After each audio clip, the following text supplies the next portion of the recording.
Good morning! Early bird tayo guys, biyahe na naman papuntang Piruya, Norway. Dito pa kami ngayon sa Amsterdam guys. Palabas pa lang kami, bali isang oras pa yung waiting guys. Early bird.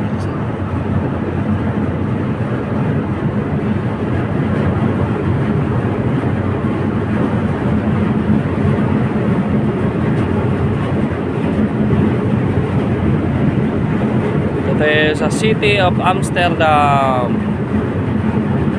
Early bird guys, early bird. Shoutout dyan sa Moxie Residence Inn kung may Pilipino dyan.